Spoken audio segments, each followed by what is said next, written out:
Alrighty. Welcome, everyone. Have you ever wanted to sit down with a private aviation expert and learn more about the aviation industry, get the inside scoop? Well, you're in for a treat because today we're here with Doug Gollan himself, one of the most sought after private aviation journalists in the country. And not only is he an aviation expert, but he's also a very inspirational person. And I'm very excited to sit down here and speak with you. My name is Richard Zare, and this is the Paramount podcast where we talk about everything aviation. So, with that being said, I would like to say welcome to Doug Gollan himself. Doug, welcome to the show, sir. Thank you. Thank you for inviting me, Richard. Of course, my pleasure. Doug, for those of us that don't know a whole lot about you, can you tell us a little bit about yourself, sir?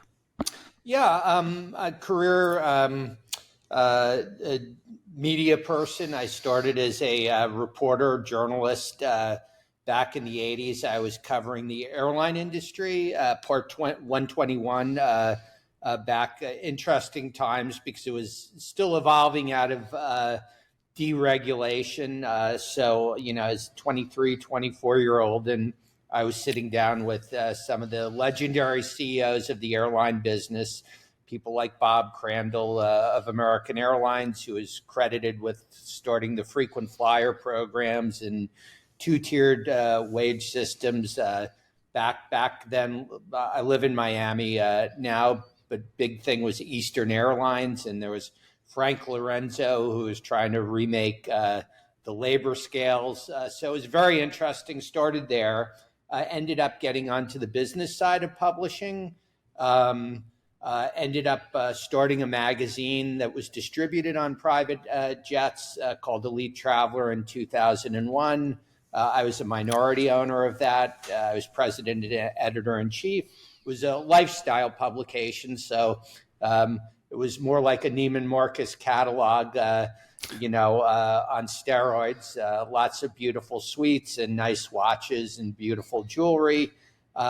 Left that, sold my interest in 2014, and became a contributor at Forbes, and was writing about private aviation. Forbes has an interesting network of specialist contributors who write about specific swim lanes, so human resources, smartphones, cars, different things. And so I was writing about private aviation, and I did a series of stories about them, for them on jet cards.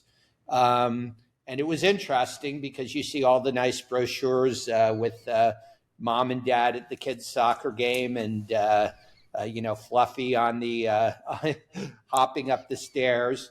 But what I came to learn was that, when you sign up for these programs, some of the contracts go on 10, 20, 30 pages, and it's really the contract you're signing up for. And so I collected a lot of information as part of that. It took me about 9 months to do the series, to gather the information for the series of stories. And once I was done, because most reporters use a notebook to take their notes, but when things get complicated, because I had been in publishing management, I was coherent with Excel, so I'd put things into a spreadsheet. And so I had all this data on different jet card companies. We tracked them by 65 different variables. And a few of the CEOs said there was really no independent buyer's guide, no place that it was easy for the consumer to compare the different programs. So a $99 WordPress website, I put it up. I thought $250 subscription for people spending hundreds of thousands or more, in terms of flying privately, to save them some time in terms of the research process, figure out, which companies match their needs, maybe it would work. And bing, bing, bing, people started buying, and that's 8 years ago. And since I've also expanded it to fractional ownership as well, and then also covering some of the leading charter brokers like yourself, Richard. Thank you, sir. Yeah, that's quite a journey. It's interesting how things evolve from one to the other. It sounds to me like you stumbled upon a need and you started to look into it and you developed it, and it started out small, and today it's like the most sought after piece of information out there for regarding private jet cards. So I would imagine, did you go through those contracts? Did you go through a whole bunch of those contracts that are 20, 30 pages to get a better understanding? Or how did you get a better understanding of the market and the jet cards? Yeah, I mean, really reading the contracts. I mean, into the database. That's the contracts are what give me the information to populate the database, and not everything in the contract is part of the database. You know, there are 65 different variables that we track. But when you read the contracts, you really start to get a feel for what the program is all about. And I always tell subscribers, before they actually sign up, do read the contract. And I say that as somebody who has never read my I've never read my AT&T phone contract. So I wouldn't either. And I haven't. I pay a lot of money for insurance, health insurance, and I haven't read the fine print. God. So I'm a definitely a don't do as I do, but do as I say type advice. But I find that the subscribers will come back, and at least they know what they're getting into. And what I would say is, when I get subscribers who reach out to me within an hour of subscribing, a lot of the time it's that they want to tell me that the company that they joined was horrible, and here's why I should write that they're horrible. And so I'll ask them, so tell me what made the company so bad. And they'll say, oh, well, my plans changed and I wanted to get my money back. And I'd say, well, it's a non-refundable program. Well, nobody told me that. Or, my friend Joe at the club was using it. It was great. I used it. I started using it, and they weren't honoring their pricing. And I said, well, tell me what weren't they honoring? And he'd say, well, I fly to Barbados from New York or Washington or wherever, and they were quoting me, dynamic pricing. And my friend, he flies to Naples, and he knows, he's got an hourly rate and this and that. And I said, well, Barbados isn't in their primary service area. And he's like, well, nobody told me. And so, a lot of what I do is really just helping people understand what they're signing up for, because the different programs are targeted at different sectors of the market. And so, in the industry, the providers tend to take the position that, oh, we can help you do anything. You want to fly to Zurich, we can do that. You want to fly to Atlanta, we can do that. And, it's sort of like if you were selling convertibles, telling somebody who has a ski house, well, convertibles are nice too. Mm-hmm. When I look at the landscape, I think the different solutions are good for different people for different needs. Yeah, it's interesting because, someone first coming into private aviation would think, well, you know what, I'm just going to charter a private jet, or I'm just going to sign up for a jet card. But we know it's really a lot more involved than that. I mean, there's so many details that, we need to be aware of for the program to be the right program for us. So people reach out to you directly on your website, or they call you, or how do people find you when they? Oh, sorry, go ahead. Yeah, I mean, when they reach out to you and they talk to you about these challenges that they're having, how do they find you? Well, so the website is privatejetcardcomparisons.com. And so people go there. And so I'm available for paid subscribers. It's right now $250 a year. We haven't increased the prices since we launched. There will be a price increase later this or at some point this year when the programmers can figure out how to implement it. But so rush now and save money. But people sign up and subscribe, and then I talk to them, my phone number, email, so however they want. And, it's fun because it's the same type of people who are your customers, Richard, and they're successful business people. And, my busiest days tend to be Saturdays and Sundays, because that's when, they've usually been gathering information from a few providers. And usually I'm not their first call. Usually they've talked to two and three, four companies. And after they've talked with three or four companies, and I'm sure present company excluded, but the tendency for the salespeople is to sort of slag the other companies. And so they get confused, and then they sort of see $250, compare everything, so they'll subscribe. And one of the things we do for subscribers, if they want, the database is really, it's an Excel spreadsheet. So if you're coherent in Excel, CFOs love it. Most people who have been involved in business, can look at Excel, so they're fine. But if you want a custom analysis, you answer some questions, takes less than 5 minutes, and we do an analysis. It basically says, based on what you told us, here are the companies that in the database have programs that match your needs. And then it's up to the subscriber if they want to ask questions. But, our recommendation is to go and talk to the providers, because, data on a spreadsheet is great. But, the way they really get to the place where they can make a decision is talking to the folks like you and your team and, your competitors, because you really give them the color and the background. And people are always like, oh, Doug, who would you choose? I don't want to talk to 6 companies or 8 companies or 4 companies. And I tell them, it's not me, it's not my money, it's a lot of money. And they really owe it to themselves to, now go to the next step, because at least they know they're talking to providers that when they sign the contract, if they're going to Barbados, they have a program to Barbados, or, whatever the need is. And so, the feedback I get is, sometimes I don't hear from them for another 8 or 10 months till they're ready to renew, and they tell me who they bought from, or they respond. We do a lot of research, or they'll come back and tell me, listen, Doug, I talked to all 6 of them. I'm now down to these 2. And, they may ask some more questions. But, I think, my goal is just to help save time for them, and also really educate them on the differences between the different programs. And, this industry has a lot of lingo, PSA, call outs, daily minimums, taxi time.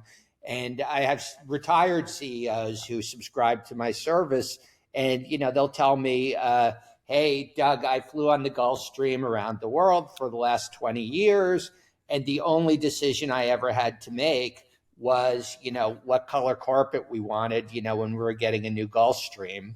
Nice Gulfstreams behind you, Richard, by the way. Thank you. And so, that they're sort of in awe of all the details, the fine print. And, it's really, once you get a hold of it, it's fun, because I'll talk to the subscribers, and, they're smart people. So I'll tell them, listen, if I get hit by a turnip truck, you're ready to take over private jet card comparisons. It's really, God forbid. It's really just helping them avoid those things where, they join the wrong program, not because it's a bad company or a bad program, but it didn't really match their flying needs. And, the example is some, as with the fixed rate type programs and the daily minimums, there are some programs that have 2-hour daily minimums on light jets. And if you don't know about it, and a lot of your flights are 45 minutes, you get a nasty surprise the first time you get an invoice for that 45-minute flight, and you see that 2 hours were deducted from your account. So it's really, I always say the jet cards and what I do is the shallow end of the pool, but, it probably matches. I was a C- student, so matches my my level of abilities. So, yeah, so that actually partially answers my next question that I had in mind, which is, how do you stay objective when somebody comes to you and asks you for an advice? Doug, should I pick company A or company B? Well, I don't help them pick. I tell them, listen, and like I said, it's their money. It's a lot of money. Make a decision. I think where I've really helped the industry, and a few people have said back, is that a lot of the inertia comes from, and again, because these are your customers, they're busy people. They're flying privately, not because they like to reduce their net worth, which it does. they fly privately because it's fulfilling a need, saving time, helping them with their business, helping them get more enjoyment out of their life, whatever it is.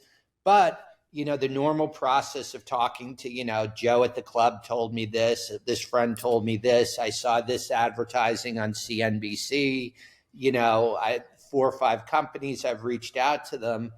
The fact that it's a very competitive sales marketplace, the people who are selling in this market, the jet card and fractional salespeople, are highly skilled salespeople. They know about closing techniques, and they're very good at also, creating, they always say fear and doubt sells. And so they're all very successful at creating fear and doubt about buying from a competitor. And so I think what, people, the thing I like that subscribers will tell me is that I provided some clarity by comparing the actual contracts and the rules and the policies, because then you can sort of, as opposed to, where they would have, people said, a year ago, I went through this exercise. I talked to 4 companies and I never joined any because they all scared me about the other ones. And so at least they have the clarity that they know what they're joining in terms of the rules and the policies. And, $6,400 an hour, yes, but based on a 2-hour minimum, or $6,400 an hour, but there's a fuel surcharge and it's not valid to Barbados, so they understand what they're getting into. And because they're successful business people, like yourself, Richard, most successful business people don't make a decision until they feel comfortable with the information. And so really that's what, I do. And when it gets back down to them, I tell them I'm not a magic 8-ball. They're going to have to decide, who they want to join for themselves. That sounds great. Yeah. Well, I have so many questions with Yeah. regards to the market. I just want to go back a little bit, back in the beginning, and just learn a little bit more about Doug Gollan, because we don't hear you talk about you very much. I'm just curious, Doug, what was life like for young Doug Gollan? Oh, wow. How many hours do you have? I've been waiting for someone to ask me that question. Let me, I grew up, my father was in the airline industry. Then he was in travel publishing. I followed a similar career path. He was a reporter and a journalist, and then he got onto the business side of publishing. If you look up David Gollan in the New York Times, you'll see a lot of articles by my dad in the 1960s about the airline business. So he was a journalist. Yeah, he was a journalist, and so journalist, aviation. When I was young, and he was editor of a travel magazine. That was back before Travel and Leisure, before Condé Nast Traveler, before the New York Times had a travel section. And so it was a trade publication, but it was back in the era in the 70s when the airlines were first getting their 747s and starting to fly to the U.S.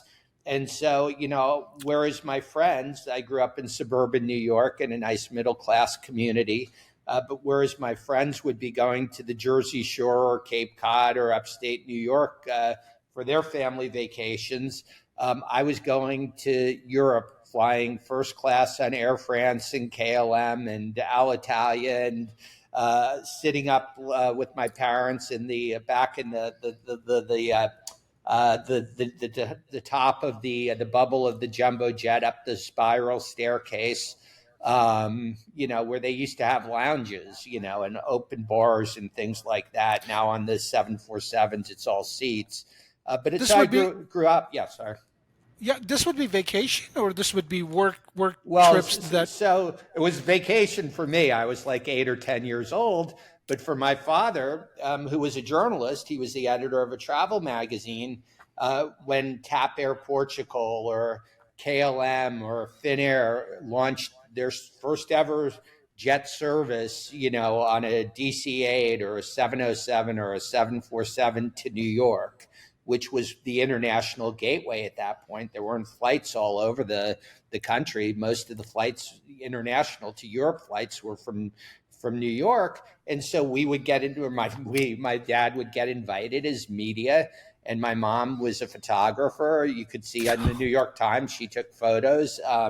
And so I would get, if Granny and Grandpa weren't available to babysit me, I get to go on some of the trips.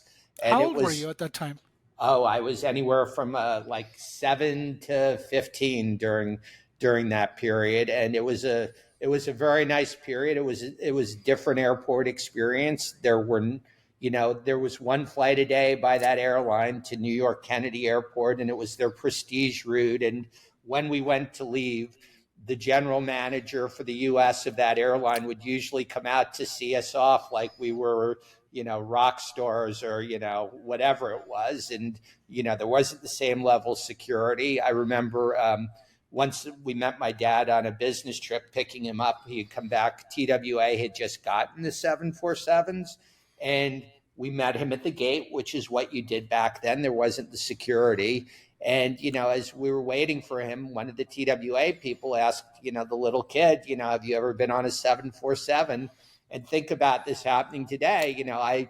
They took me on to this 747 that had just arrived from Los Angeles, and I was able to walk around, and the captain, sit in the cockpit and all of those things. So I grew up with aviation in my blood. In high school, I was a sports writer. I covered sports for a local newspaper. So you had a little bit of the journalism, and then you had the love for travel and aviation. And that sort of led me to my career and where I've ended up.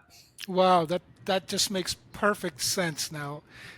I totally see it. Were you the only child? Yeah, spoiled, you could say. Wow. Okay. And so your father was a writer and your mom was a photographer. What an incredible duo team. Yeah, it worked. And They were a very good team. so would you say that that is the reason why one of the main reasons that inspired you to do what you do today is your parents? Well, I had a love for travel. I wasn't getting hired as a sports writer. I liked writing, and yeah, I mean, and based on my grades in college, I probably wasn't qualified to do anything else. So, I sort of I've been fortunate. Everyone always says if you love what you do, you don't have a job, and just over my what would it be, 35 plus years since I got out of college, 37 years or something like that. I've been fortunate that the media world, publishing is and now digital media is a very interesting segment. General aviation, travel, I've always enjoyed. A lot of very nice people and an interesting business that does a lot of good. Travel and tourism globally employs 1 in every 10 people. It's responsible for about 10% of GDP. When you go to the places like the Caribbean and Mexico and Africa, a lot of the places that the travelers, your clients visit and people who arrive by the airlines, that's 30 or 50% of the GDP. So it's travel and tourism that enables people to stay in their local communities. So great industries. And then, when I got involved with starting Elite Traveler, which was on the private jets, it gave me a whole new window to what was on the other side of the fence in terms of luxury goods, watches, jewelry, high-end real estate, and then private aviation. And then being a contributor for Forbes really was enabled me to, get a better understanding of private aviation from a more business reporting standpoint as opposed to the lifestyle. We signed a new celebrity chef, or we're sponsoring this polo tournament, down to, the nitty gritty of what I do now, which is, the devil in the detail, the contracts, and, sometimes the things that aren't so fun to write about, which is, companies that go out of business, or, as companies that turn out to, I'll quote a lawyer.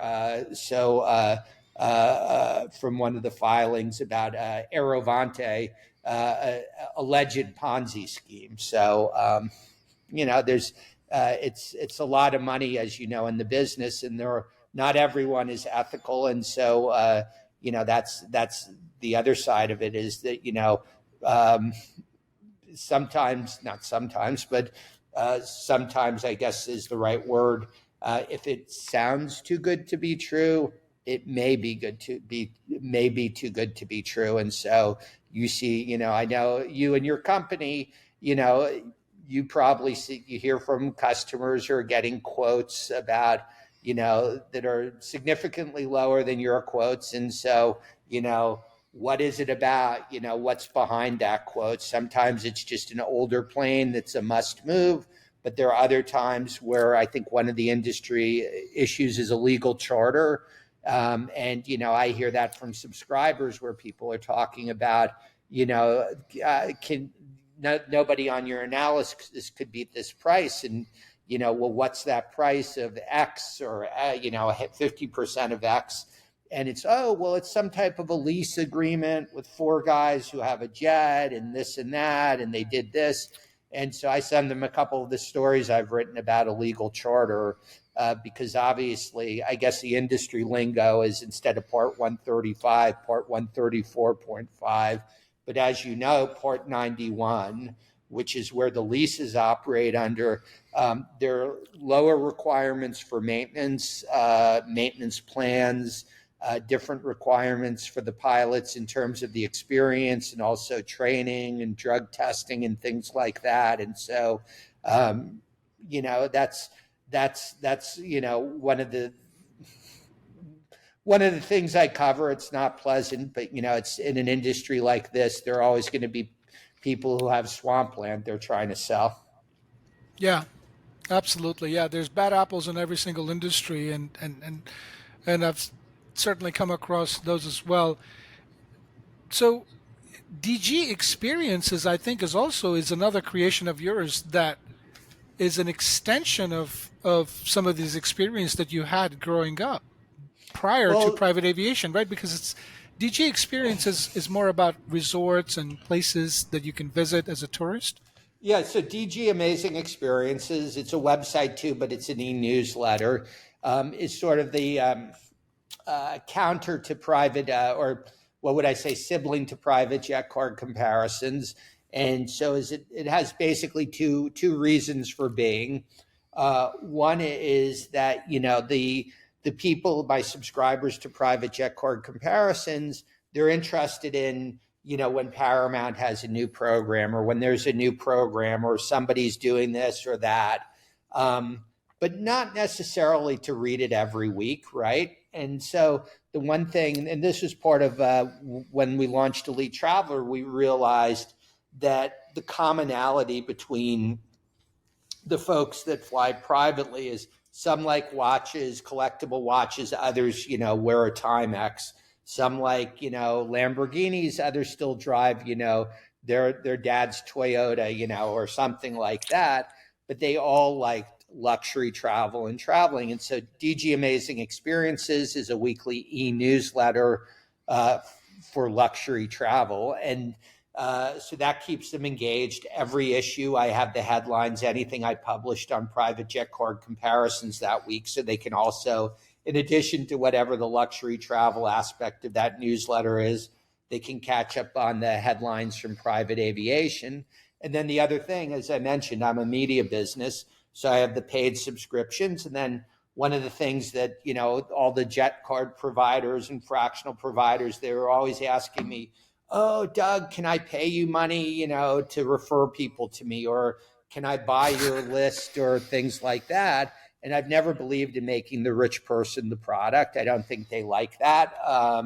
And so in DG Amazing Experiences, the e-newsletter, there's advertising slots. So that's my way to commercialize it. Here are the people who subscribe to my website. I'm not going to, I don't care, whoever you buy with, you buy who you want with. I don't want anything on the back end.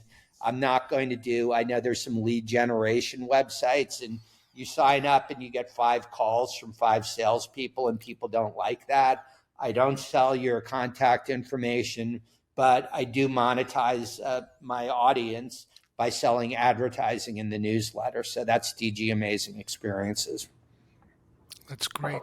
Yeah, it seems to go well together, considering that it's designed for the same clientele and the same market, Yeah. which is wonderful. And it's my background has always been trade and targeted media, and there's I advertise for my stuff on Google AdWords. I know you do very good in terms of your promotions. Anyone who has a business, you try and get the earned media through PR. You do broader media, but in this market, the people that we're both chasing, it's really needles in the haystack. And I think that the statistic that came out at the beginning of COVID was out of the people who could afford to fly privately, which I forget who it was, one of the consulting groups said was like 1.5 million. They estimated, I think, 5 to 10% were regular private aviation users, and obviously that increased. But if you think about it from a media perspective, trying to reach 1.5 million households out of a country with 120 million, and the way media is fragmented today, niche media can be pretty effective. So, that's sort of the sales pitch on if there are advertisers listening. I'm sold out actually on advertising, but that's sort of that would be a niche media type appeal. And I think probably we've never talked about what Paramount does in terms of its marketing and advertising, but when providers have shared with me the cost per acquisition, how much it costs them to acquire a new customer, it's not cheap. So I have a lot of respect for the flight providers, because I think one of the ways that you guys stay in business and grow is not very few people have the money to do the marketing that NetJets or VistaJet or FlexJet or Wheels Up do.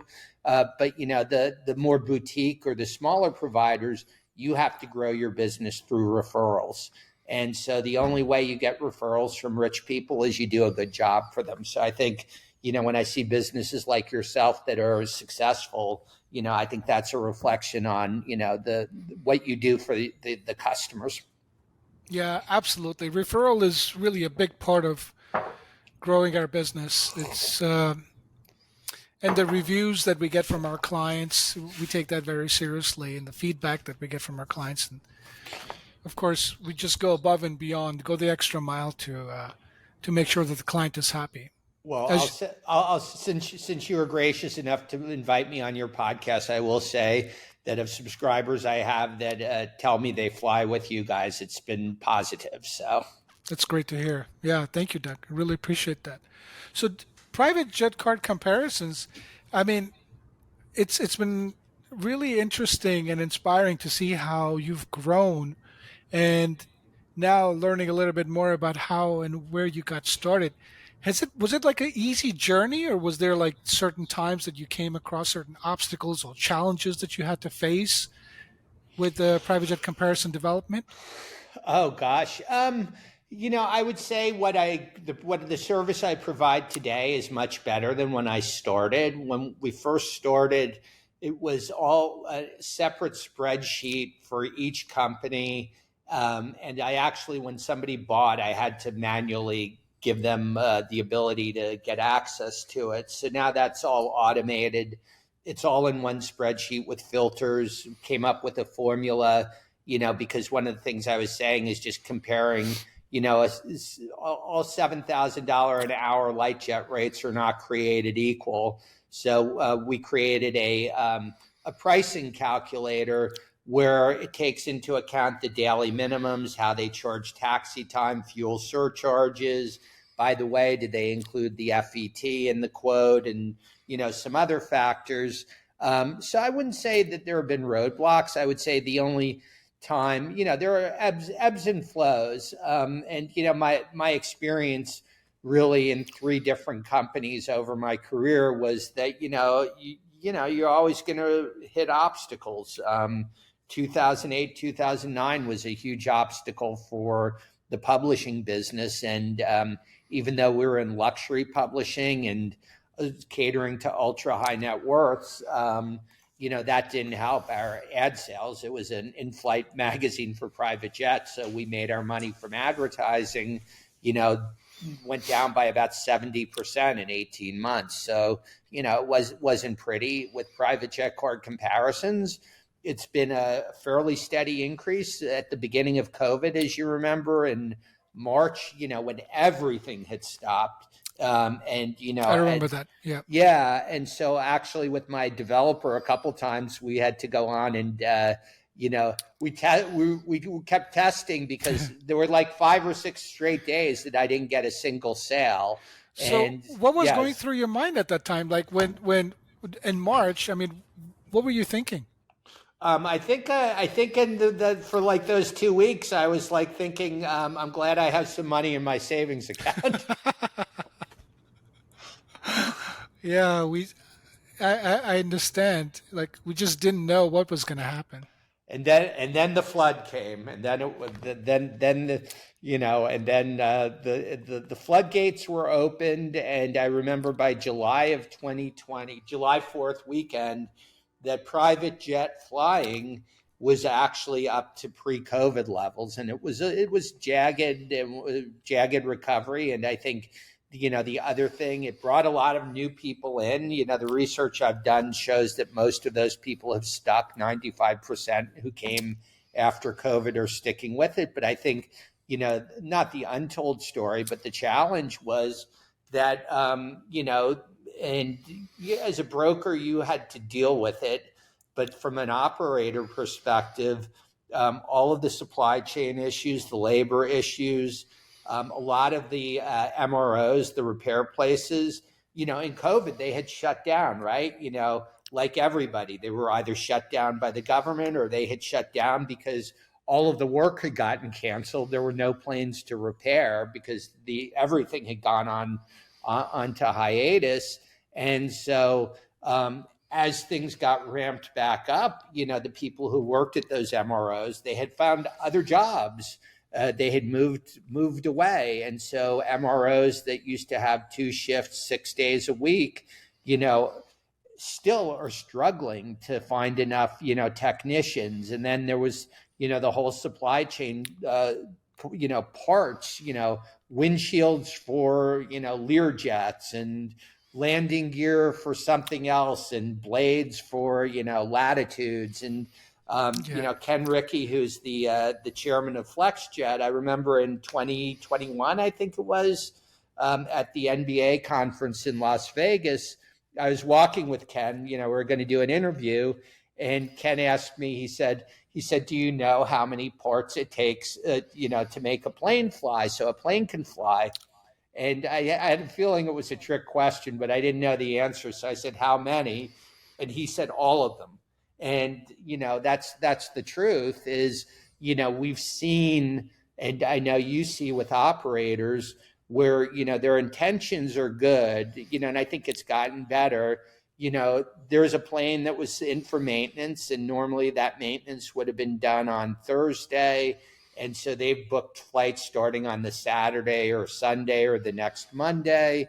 And, on Thursday, they didn't get the plane back. And on Friday, they didn't get the plane back. And on Saturday and Sunday, and then on Monday, they call you and say, "Hey, Richard, really bad news.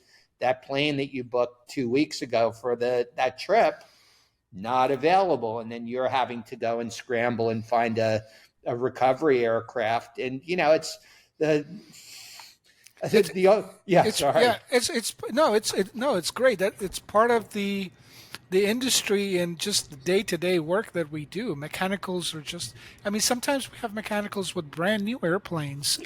You just never know when the mechanicals can come up. But during COVID, it was an interesting time because Doug, it was, as you mentioned, March, everything completely shut down practically, and then the floodgates opened, and then there was the supply chain of parts sort of went to a halt, but the Right. demand went through the roof.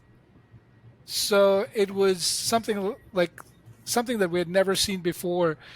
Do you think that there will be any kind of long-term changes or effects due to COVID and private Uh, aviation?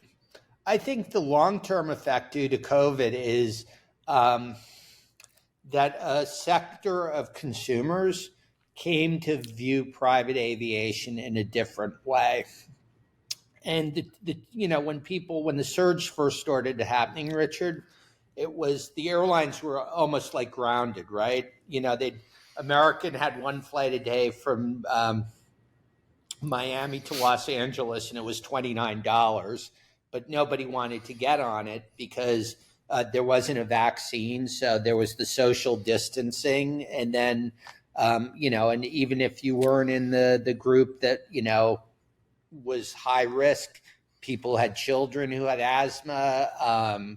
They were going to visit grandma and grandpa, or their parents who were in the high risk group. So people started traveling for the COVID avoidance, and then also the lack of the air service. And so what I think they found is, particularly for young families that had kids, younger kids, is that private aviation is like a dream, as opposed to going with a stroller and a 5-year-old and a 7-year-old, even if you have pre-check, or clear going through the airport, what you can bring on, the bottles of formula and things like that. So for the family, and I'm sure you see it first half, people who, may have pulled back a little bit on, how they're using private aviation since COVID.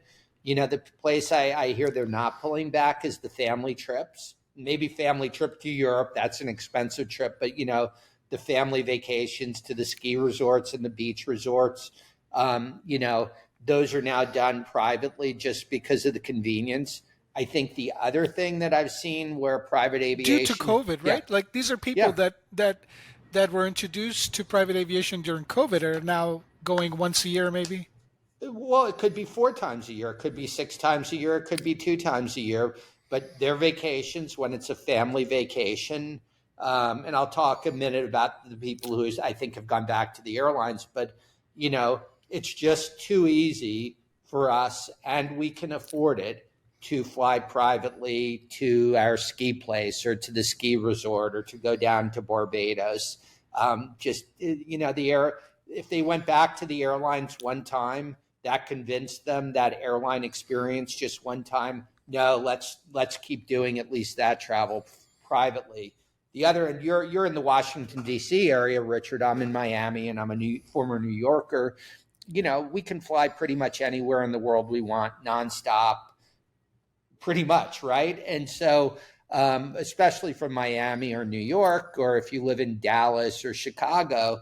But the other new component I've seen with private aviation users who are regular users are people who are in those spoke cities. And so, Memphis, Nashville, Wichita, Kansas, Oklahoma City, Tulsa.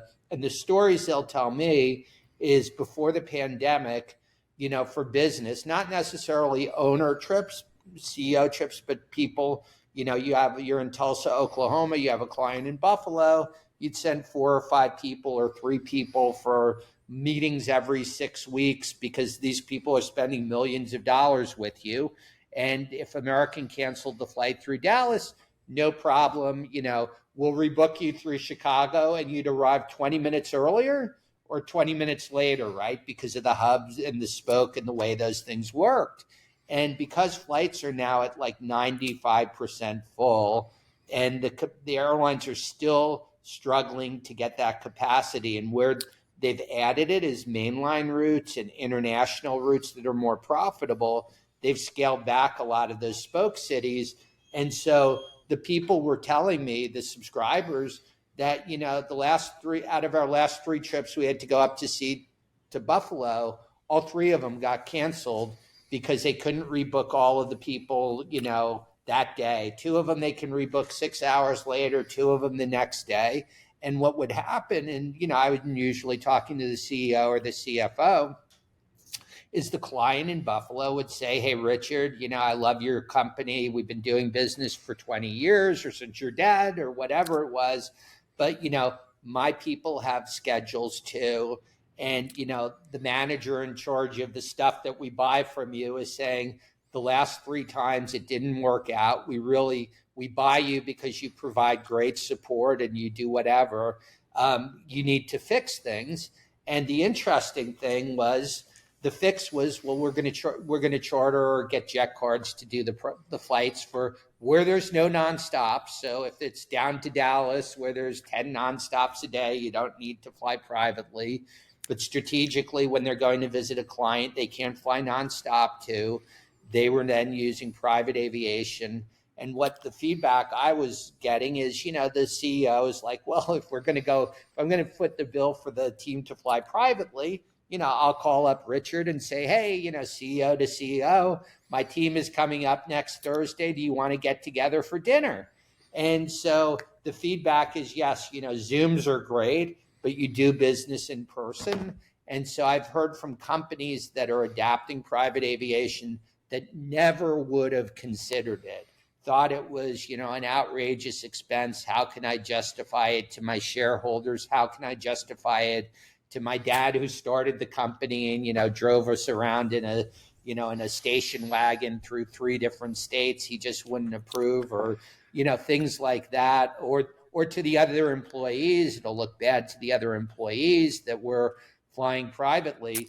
They've come to understand what I know, you and I have known, is that, it is a business tool. And then you have a sort of another layer of people who, flew, they were happy flying from LaGuardia to Palm Beach on JetBlue, or from JFK to, Palm Beach on Delta, or whatever it was. And maybe they lived in Jersey, and they were going up to Newark, or they lived up in Fairfield County. And all of a sudden, they weren't really going to Palm Beach. They were going to Jupiter, right? And, they found out, oh, I can fly privately from Westchester to Stewart, and I'm 6 minutes from my place. And so, as opposed to getting on the JetBlue flight at 5 p.m., which means I had to leave my office at 2 p.m., and then getting to my house in Jupiter at 9:30, I can actually fly to, I can leave from Westchester County at 4:30, and I can be at dinner in Jupiter at 7:30. And so, people realize that private aviation's a time machine. Where I've seen the pullback is I do have subscribers who say, listen, when it's just me and I have my carry-on bag and I'm going on a route like, New York to Miami, or, Phoenix to Los Angeles. Some of them have the JSX type things, but, American Airlines, you can get a first class seat for $400, New York to Miami, $800 round trip. That's $30,000 to $35,000 on a light jet. If you live fairly close to the airport and you're not checking luggage, and, you have TSA or Clear, it's not the worst thing in the world. And so, people will tell me for those type of trips, they've gone back to the airlines. But I think private aviation has really opened itself up to a new section of companies and high net worth individuals who have come to appreciate that it really can enhance both their business and their life. Yeah, absolutely. Yeah, that is a very common understanding of about how, if somebody's flying private, they feel like, well, they're just doing it for the glamour and it's just for fun, and they want to show off. But when we talk to people who are in business, I think one of the benefits is that they get to, well, save time. So saving time, convenience, comfort is definitely there, but also the ability to have more face-to-face interaction with the people that they do business with, right? That's a big one as well.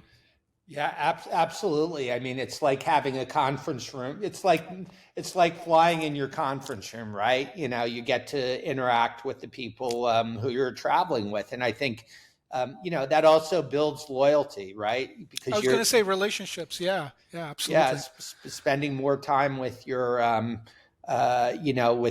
key executives and people also in middle management. And, I've heard that actually firsthand back from subscribers who will tell me that, the, it's interesting to have seen the evolution of people who are like, I'm only doing this because, and then they bought the 25 hours and they came back and bought another 25 hours. And then some of them bought shares, fractional shares or multiple jet cards, because once you use it, it's not cheap. It's expensive to fly privately. For people who can see the return on investment, they can see the return on investment. And like any smart business people, when they see that they're getting a return on investment, either in terms of, giving them more time to do things that they want to do, being at their kid's soccer game, meeting friends for Friday night instead of, waking up Saturday morning tired and wondering where one of their suitcases is.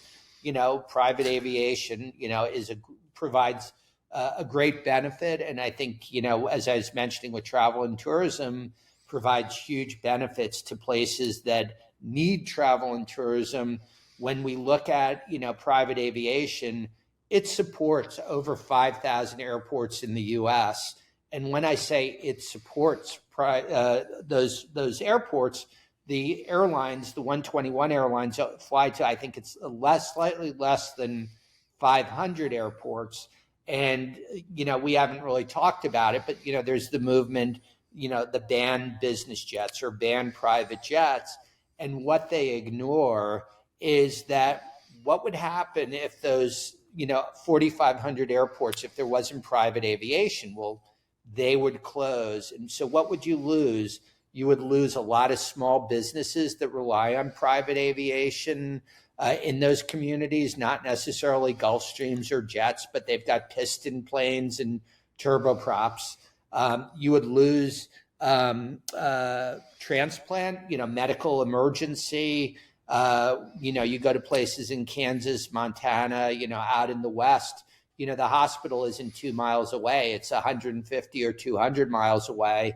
And so, those people would just die. You would lose the whole organ transplant part of if you think about private aviation as being a fish tank.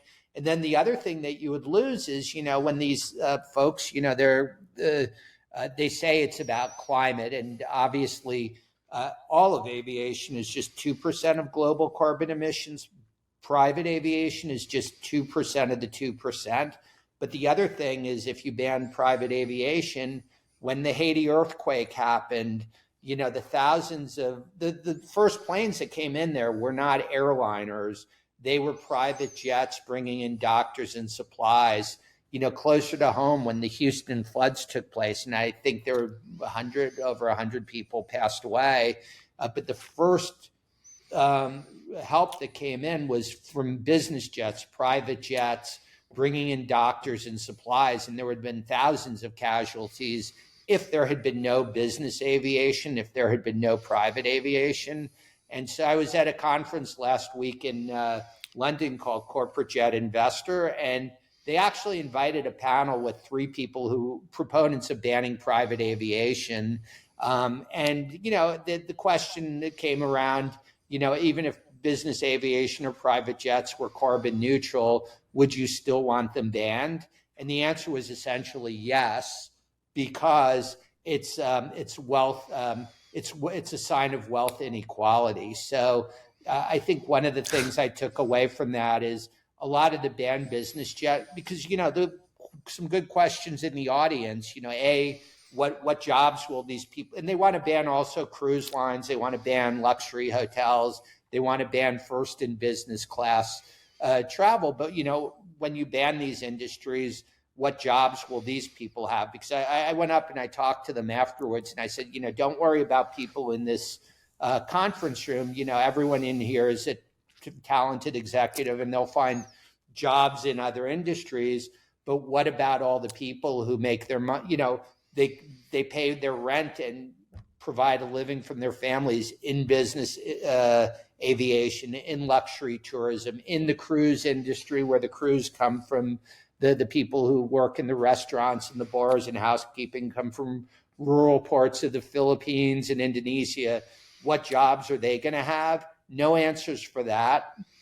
And then, essentially, like I said, they couldn't answer the question about why banning private aviation was so important when it's such a small part of carbon offsets, except to say that the real argument or the real campaign is against wealth inequality. So, to me, that's a bit of a non sequitur. But I think, when we talk about private aviation and the coverage that it gets, Taylor Swift and things like that, I mean, by the way, Taylor Swift supports a lot of jobs with her concerts that attract 100,000 people. There are a lot of vendors and security people in those concert statements that pay their rent because Taylor Swift performs.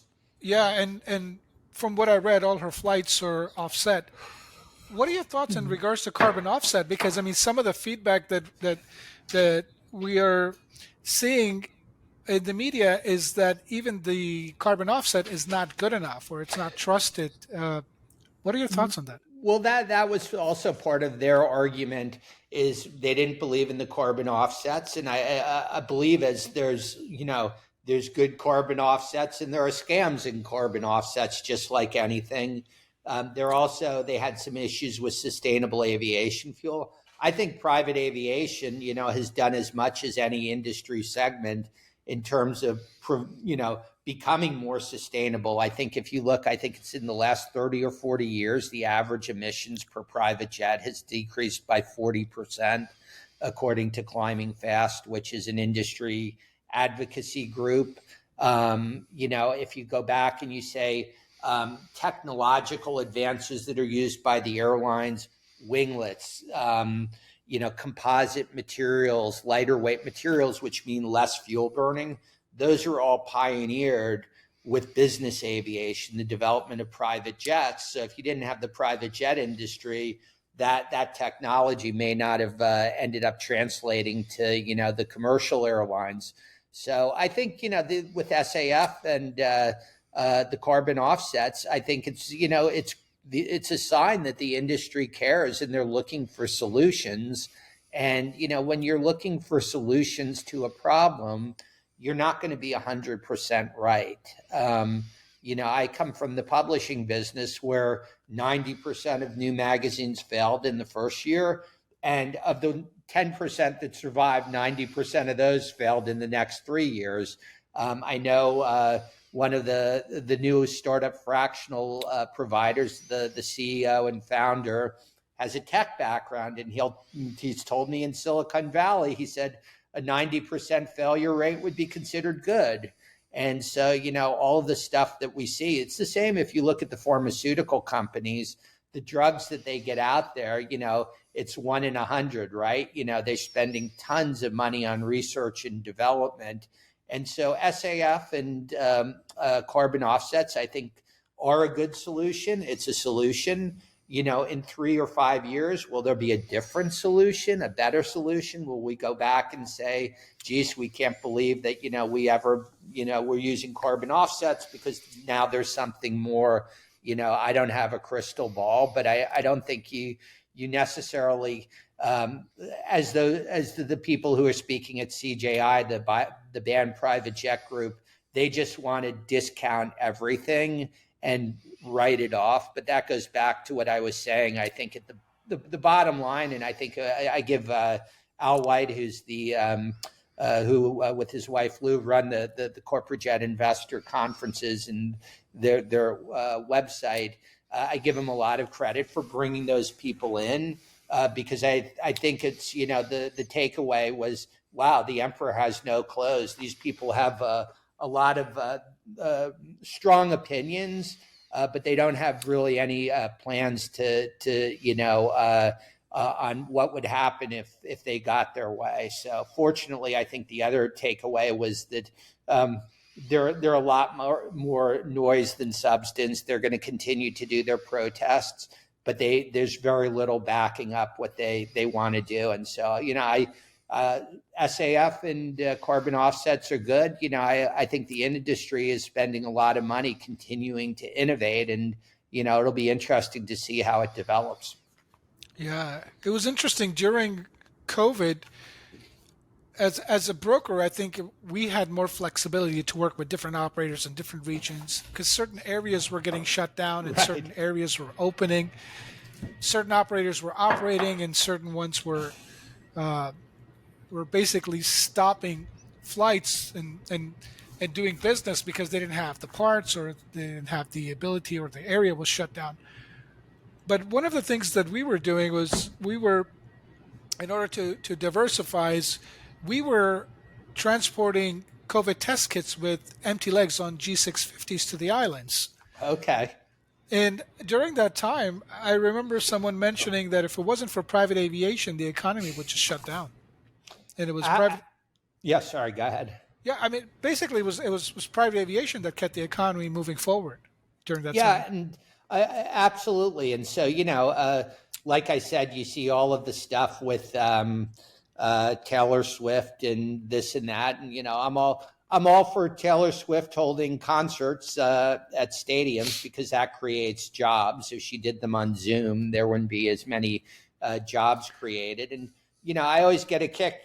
People are like, rich people drinking champagne. Well, Champagne is a province in France, and there are people who make their money. The reason they can pay their rent and provide for their families is they work in the vineyards where champagne grapes are grown.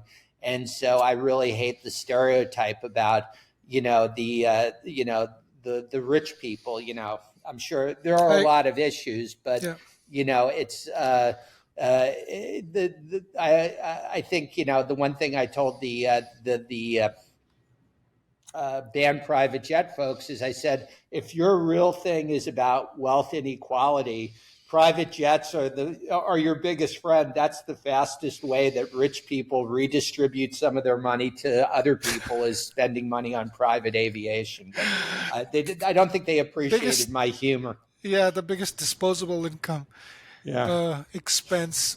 Yeah, yeah, I've had phone calls in regards to climate change, and particularly in regards to, uh, one question was, what do you think of Leonardo DiCaprio flying on a private jet to Switzerland? And I thought, my response was, I think you have to take a look at the net gain or the net loss. I mean, there might be some carbon that might be created as a result of that flight, but what is he doing to improve this world, and what is he giving back? Let's take a look at that part of it as well. And I think we have to just sort of take everything into consideration, and just be a little bit more open-minded. I think we get it becomes difficult when someone tries to make it black or white, right? Because I think it's somewhere in the middle.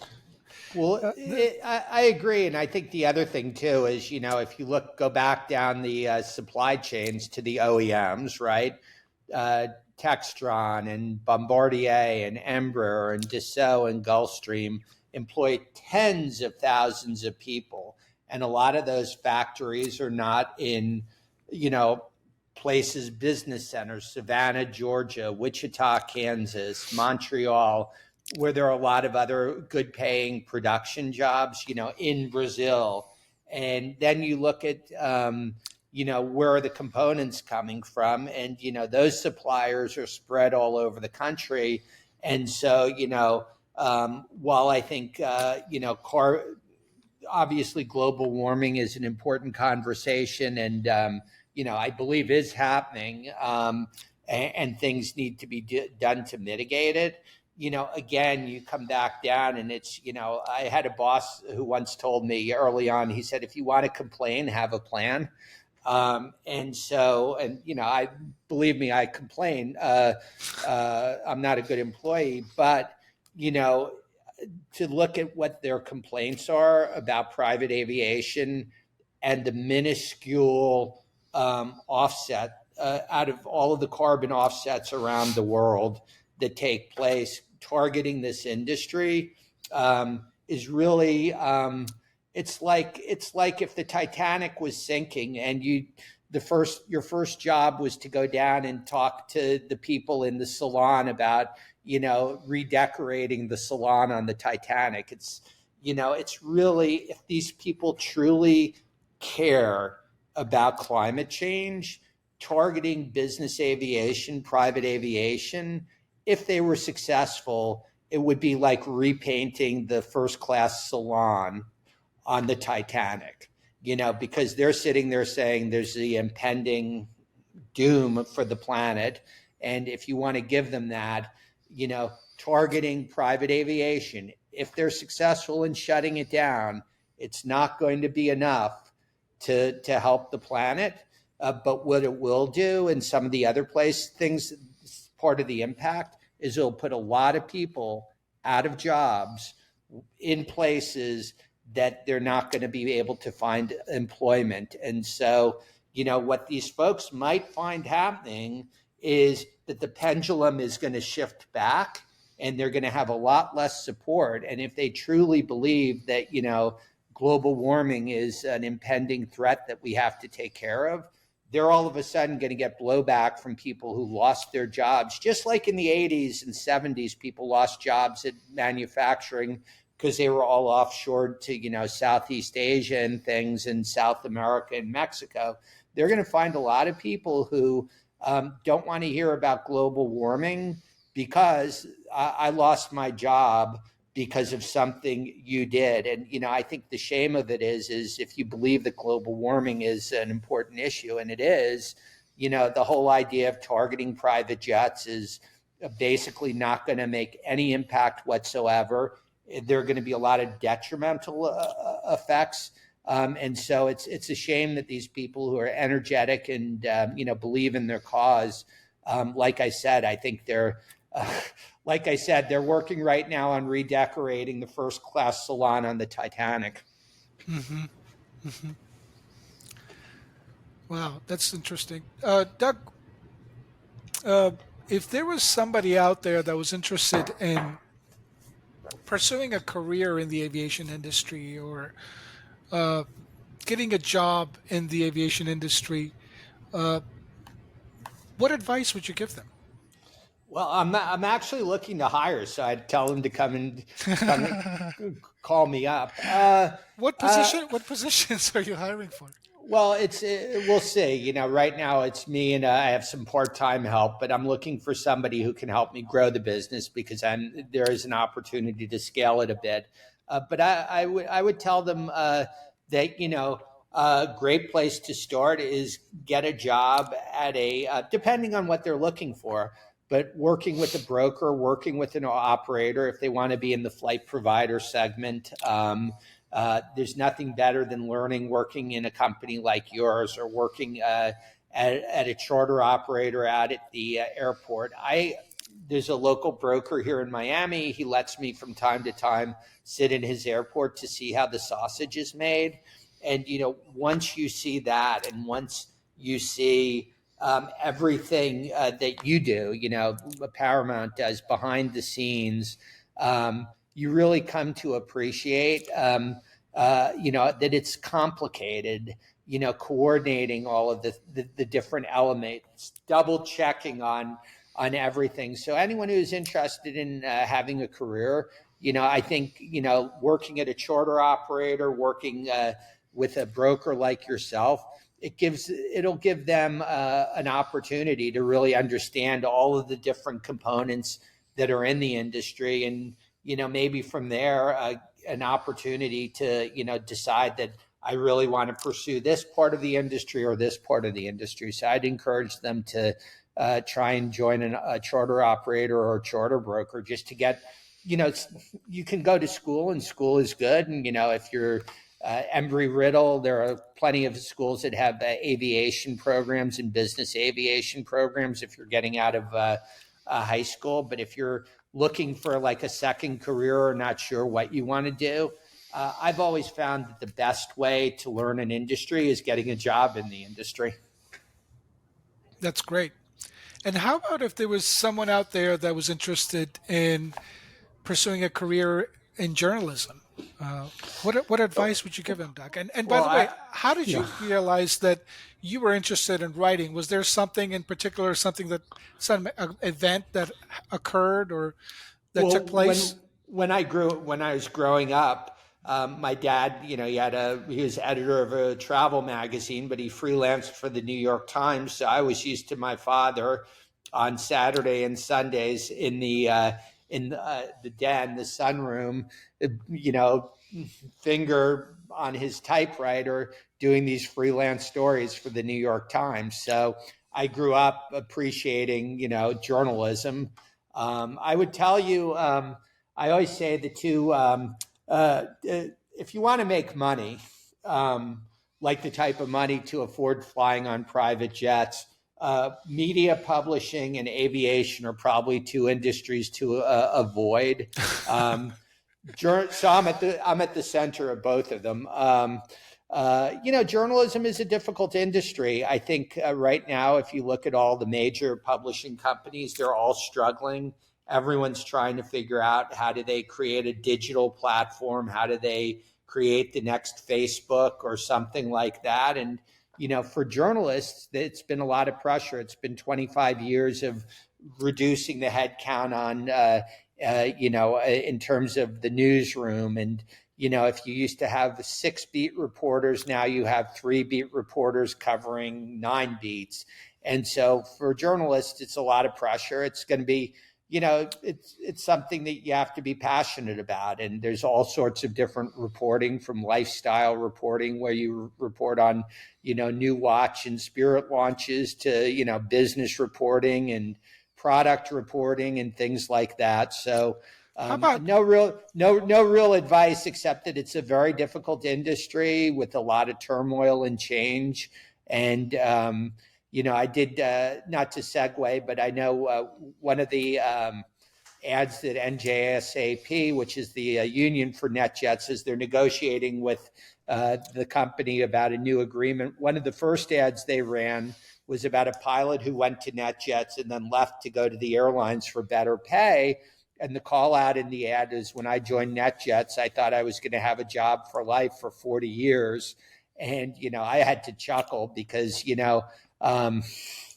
you're going to go into journalism, count on you're probably going to go have at least a couple experiences where the company that hired you shut down, or layoffs or things like that. So it's a worthwhile profession. I get a lot of enjoyment out of writing and reporting, but it's definitely not a layup. What about ChatGPT? Does that change anything for journalism? Well, that's a great question. I actually, when we redid the website, there were some pages on it about airplanes that my developer said a little bit more content, and I got a ChatGPT subscription just to, see what I could come up with. And, the first 3 or 4 times it looked good. And then I would think it was like Williams engines or something. And I'm really not into, the specifications on airplanes. It's not an area of my knowledge. I was like, I don't think this one has that type of engine. And then I went in and dug a little bit more, and it sounds very authoritative. What I found is that it's like, the joke that, I Googled it, or, somebody from the internet told me. And so I'm sure it's going to improve. There are going to be a lot of companies and people who make a lot of money selling AI and ChatGPT. It's going to have some applications. I know one of the things, as you bring up the question, that was, this is going to wipe out journalists. What it will do is it will wipe out publications or media sites that try to use it, unless they have somebody who they're paying to go out and edit and fact check everything. So of the many challenges journalists have, I don't think that ChatGPT is going to be one of them. So how do you keep on top of what's new and what's up and coming in the industry and what's happening in the industry? How do you stay above and ahead of everything, Doug? You always have the latest news before anybody else. And how do you do it? One of the big jet companies asked if I was tapping into their sales force, because he said I was reporting on things basically before they announced them. And even internally, I guess. But what I have, is I have thousands of subscribers. And those subscribers I have a relationship with. It may be an email relationship. It may be that they've subscribed and I've helped them with an analysis. And, they'll feed me back that, company X told me, Mm, that this or that is going to happen. And, what it is company X, they told their salespeople that, starting next week from Friday, we're going to change things. And now company X's salespeople go out to their good clients or their prospects and saying, hey, listen, if you can sign up before next Friday, we're going to be announcing something new. And the subscriber, sends me the email from the salesperson or that tells me what they were told. And so I get a lot of things like that. Or, I think it was Georgia Jet just announced they were shutting down their charter operations. A subscriber had a flight booked through a broker. The broker had contacted the subscriber to tell the subscriber that the Georgia Jet wasn't going to be able to do that flight, and that they were shutting down, or they weren't shutting down, they were stopping their charter. And so I got in touch with the broker. He told me, what he had gotten in the email from Georgia Jet. And then I reached out to Georgia Jet and talked to them, and I had a story nobody else did. So that's one part. I have a lot of Google alerts. So to give credit to technology, and I credit, listen, I say thank you every day to Bill Gates and Steve Jobs, and because I have a business where I only need a Wi-Fi connection. Google alerts are helpful. I track a lot of different things with Google alerts, and then, like I said, subscribers. So I'm in a unique position that I get a lot of information that other journalists just wouldn't have, because of the nature of private jet card comparisons and the way I interact with people who are actually flying privately. that's great. So Yeah. no secrets. Sorry. Yeah. It's not like what was the movie with where I had to go, All the President's Men. I don't have to go and meet people in a dark garage at night behind a concrete pole, and so nothing quite that interesting. Doug, I wonder, was there any particular person in your life that has come through for you, that has been helpful to you, that has really made a big difference in your career, that comes to mind? And can you share a story in regards to that? Well, I would say there are a lot. So I'm very fortunate, right from, my parents. Obviously I was influenced by my father. I wasn't the best student in high school. And, it was, I got, the way I was really able to break in was that I wanted, during college, an internship. And my dad had, he was retiring from the magazine he was at, but he didn't want me to have the internship because he didn't think I was well, he had some good reason, but mature enough, I guess. And my mom pressured him to make sure that I got a chance to get the internship, which I did. So I have to credit her, and credit my dad. And then what else? People, once I started in in the industry, I had some very, bosses that I learned a lot from on all aspects. The one magazine I was at sort of accumulated several legends of our industry. So I had these people who had been around for 30, 40 years to share with me, and this is back before you could Google things. And then, in the private aviation industry, the people, some of the CEOs who've encouraged me when I first did the Forbes story, it was Andrew Collins from Sentient, and Alex Wilcox from Jet Suite, Brad Stewart from, at the time, ExoJet, sort of said, what are you going to do with all that stuff you gathered? And, some of them suggested that, I start a website, because there was, like I said, there are lead generation websites where you are the product, but, and their encouragement was, charge the consumer and give them, data. and, don't get involved in the fights back and forth. And that worked out pretty well. So I would have to say that I owe them all Christmas gifts or holiday gifts. But I've been fortunate, and sometimes you have bosses where they're successful people, but you learn, you see them doing things that you wouldn't do. So I always tell people who are asking me, they're thinking about changing jobs because they hate their boss.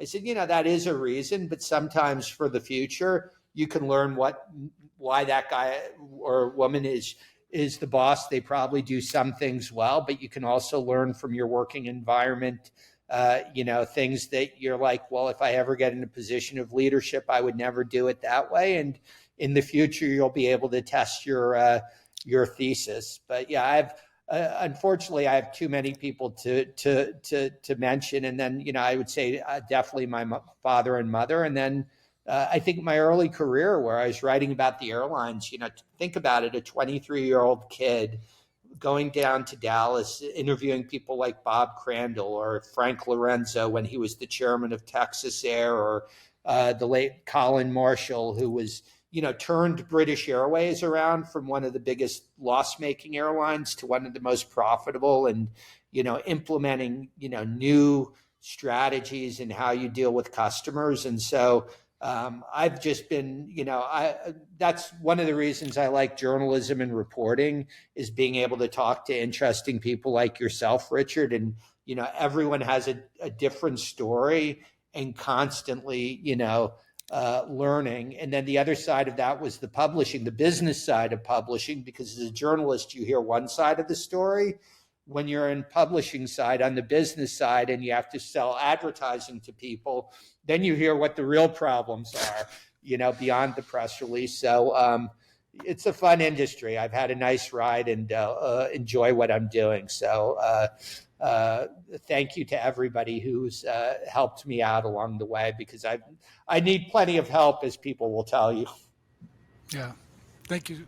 Thank you to you, Doug, for doing what you do. And you've always been there for us, whenever we've had news, and we've reached out to you whenever I have questions, and I need advice or I need clarification. I've picked up the phone and I've called you on your cell phone directly, as you know, and asked questions. And you're so kind and generous with your time. And just want to say thank you so much on behalf of everyone at Paramount for what you do, and the industry, if I may. Well, no, and thank you to you guys. I love this industry. I like the people in it. What you guys do at Paramount, I think I've told you, I view what you're doing, because you don't have, the fixed rate guaranteed jet card. But what you do is a little bit more akin to what I would say the luxury travel advisors, who, are dealing with clients on a one-by-one basis, and based on what they're looking for and their specific needs, coming up with solutions that meet those needs. And I think one of the interesting things in the industry, and one of the reasons I'm really bullish on good brokers who understand, both qualifying a client, but also understand the industry, is, you can book the St. Regis in Rome on Expedia or hotels.com. But for the client who flies privately, the place in the travel industry that's doing the best is actually high-end travel advisors. And the reason they're doing the best is because they've got the relationships with the hotel general managers, just like you do with the different operators. And so when you call me as a travel advisor to book that hotel in Rome, the St. Regis, yeah, maybe the rate is a little bit more expensive or less expensive through me. But, when you book on hotels.com or Expedia, you're going to get what they call run of house, which means, one bedroom suite, the one that's overlooking the back alley, boom, Where the construction is. Yeah. Versus, if when you're dealing with a good broker or a good travel advisor, the travel advisor is going to call the director of sales or the GM and say, I have a very good client coming, arrange the early check-in. Can you make sure and they know the different suites that have the good views, and the good agents have these lists of the different hotels do not sell. And it's, do not put my customer in these rooms, but please try and put them in this. And that's why luxury travel advisors are doing so well. And I know from brokers, I know that the good brokers like yourself, you'll be using operators, but there are some planes they have that just haven't been refurbished, or you didn't like the crew.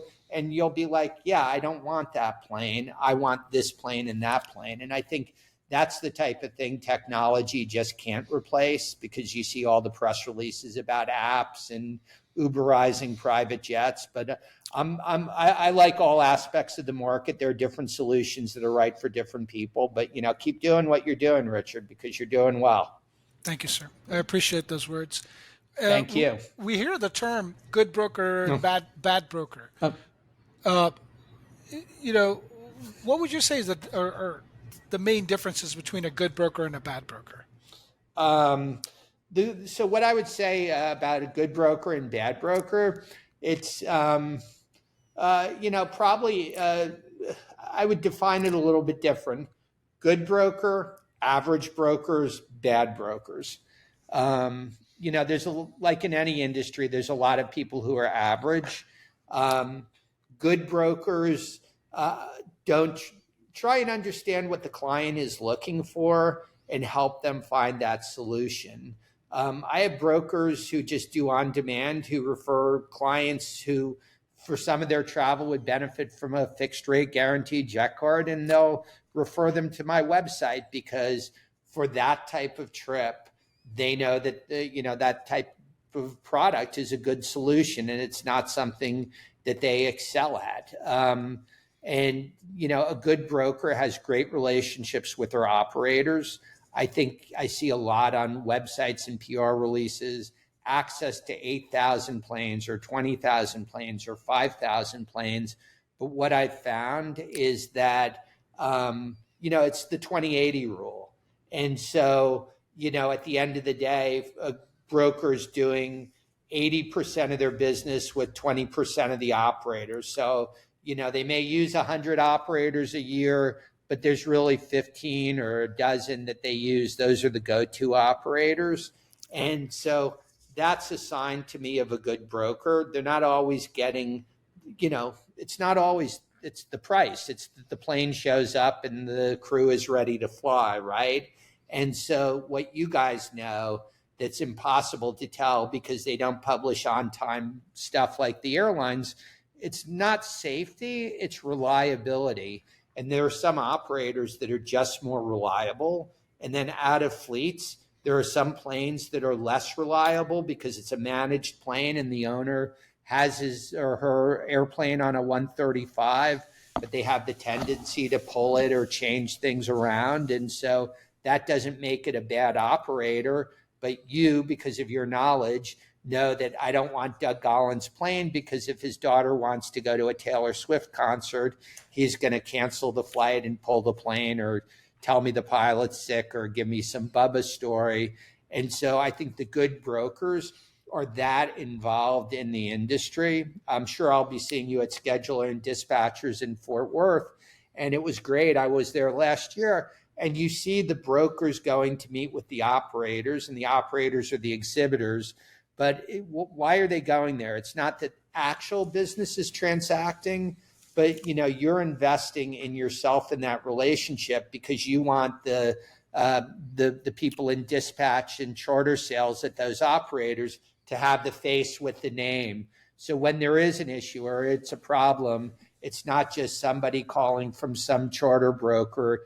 It's Richard or one of the people from Paramount Jets. We saw each other 4 weeks ago. I need your help working this out. And I think that's what makes a good broker. Wow. Thank you, Doug. I'm going to ask one more question in regards to the private jet comparisons and just jet cards and private jet card comparisons and just jet cards in general. I know that you probably get this question a lot, Doug. Sure. If somebody was to come to you and say, Doug, what's the best jet card? What would you say? Well, I'd say, pay the $250, fill out the form, and I can tell you which programs work for you, so based on where you're going, if you're going to Zurich and Johannesburg, it's going to be different than if you're going from Leesburg to Charlotte, so it all depends on the rules. Do you need a 24-hour call out, or, are you booking 7 days in advance? Are you flexible to avoid peak days? Because with these jet card programs, peak days are like joining a second program. So some of them have surcharges. Most of them have longer call outs, or pretty much all of them have longer call outs. In some cases, you can't cancel after you book on a peak day. They also can move the departure, generally plus or minus 3 hours. So if you say 4 p.m., sometimes as much as the morning of, they could say, Richard, we're accelerating your departure to 1 p.m. or to 7 p.m. So I always tell subscribers, I need you to give me that information to help you out, because, I really don't have an opinion. I like you, Richard, but, it's not I like a company or I don't like a company. It's based on what your flying needs are. Here's what you should look for. And so there are times, and your program is dynamic pricing. It's wholesale plus it's a markup, but you're then sourcing specifically what the person wants. So I've had one subscriber. He was in a jet card program, but he had medical appointments. I forget, but the type where you schedule them, you fly to them, and if it's a 11 a.m. or 11:30 a.m. appointment, if you miss that, it's like weeks until they can reschedule you. Mm-hmm. And so he wanted the plane positioned at his local airport the night before, so there wasn't a delay in repositioning or fueling or anything like that. And jet cards and fractional ownership don't do that. You tell them the time and they'll show up, but there are delays, right? And so, for him, I was telling him, your best solution is going with a charter broker and telling them. So you can also arrange, costs more money, but they can arrange a backup if it's that important, your health. There are other people who, just based on their needs, there aren't good or many jet card solutions. So, the best jet card, there's a story on my website called 16 Reasons to Use a Charter Broker. And there's probably more good reasons, but, even though it says private jet card comparisons, it's fractional ownership and it's on-demand charter.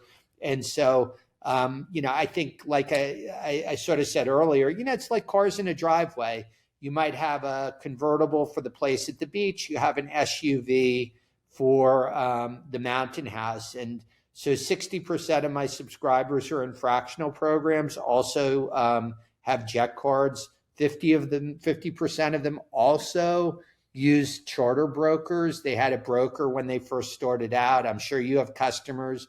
Maybe they went and they bought a plane or they bought a share. But, the interesting thing is people need supplemental lift. Supplemental lift could just be that your spouse is going someplace on the same day that you need to go someplace, so you need 2 aircraft solutions. Supplemental lift may be that we do 2 trips a year to the Caribbean in my program that works great, or my broker that's great for my domestic trips.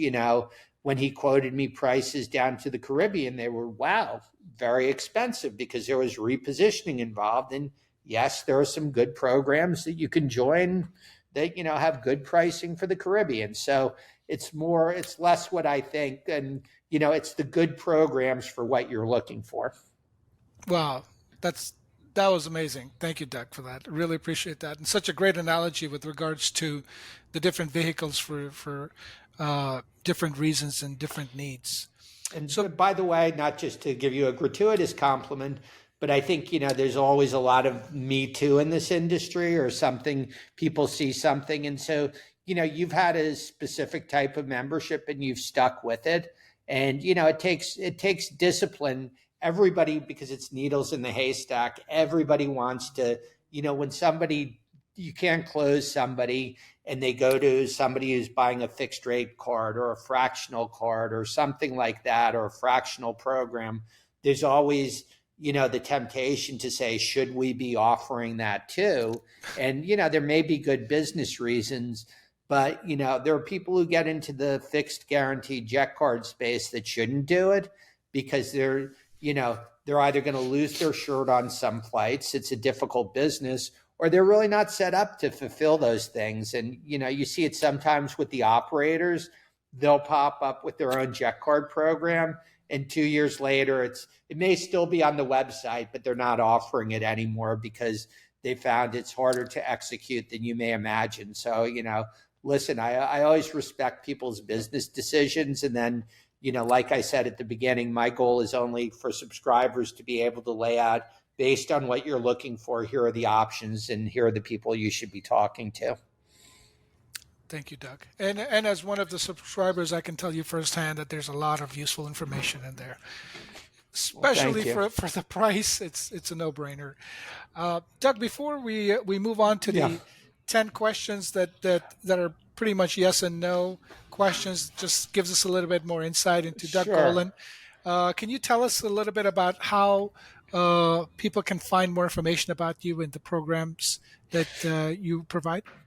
So if they go to Private Jet Card Comparisons, there's an S on comparisons.com. There's information on that, on how to join and what you get. There's also a lot of good free content, and you can sign up for a free newsletter. So gives you the travel newsletter too. And I have people who subscribe on, which I always like when they first come to the website, but I have other people who were getting the free newsletter for a year or two and saying, I like what you write, I like what you cover, and now I'm coming to the end of my share, or I'm selling my jet, or whatever it is. But now I'm going to become a paid member or subscriber also. So if they visit the website, it's hopefully apparent how they can join and find more information. That's great. So Private Jet Comparisons with an S.com. No, Private Jet Card. Thank you. Comparisons.com. Thank you for the correction. It's a very long name, so no worries. Understood. Private Jet Card Comparisons with an S.com. Correct. Wonderful. Okay, so here we go. Here's your quiz questions. Yeah. Doug, what's your dream city? Oh, Miami. And that's where you are? Yes. Good for you. Congratulations. Morning person? No. Cats or dogs? Dogs. Coffee or tea? Coffee. Book or a movie? Movie. Summer or winter? Summer. Sweet or savory? Ooh, that's a tough one. I'll say savory. Wow. Mountains or beach? Beach. Introvert or extrovert? Introvert. Really? Past or future? Future. Wonderful. Well, there you have it, everyone. Doug Gollan, and I hope you enjoyed this interview. Doug, it was such an honor to speak with you and spend quality time with you. Thank you for all the information. Thank you for everything that you do for the industry.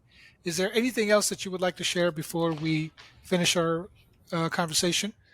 No, it's a great industry, great people. And, the only thing I feel badly about is the amount of bad publicity it gets. A lot of the media that pick up on some of the climate campaigning and the banned private jets, because if they really look deep beyond it and what the motivations of those people were, and, like I said, fine to complain, but have a plan. My takeaway is these people don't have a plan, and they're also, if their true concern was about global climate warming, they would be doing other things that probably would have a better return on their passion and their investment. But I think it's been revealed that their motivation is a little bit different. So I like the industry, I like the people in the industry, and I'll work hard also to try and make sure the story gets out there about what the industry truly does and the benefits it provides. Yeah, and you're doing a fantastic job with that, Doug. Thank you so much. Thank you for the representation as well, sir. Thank you. Pleasure, and thank you very much for inviting me on your podcast. I truly appreciate it. Pleasure is truly ours. Thank you so much, Doug.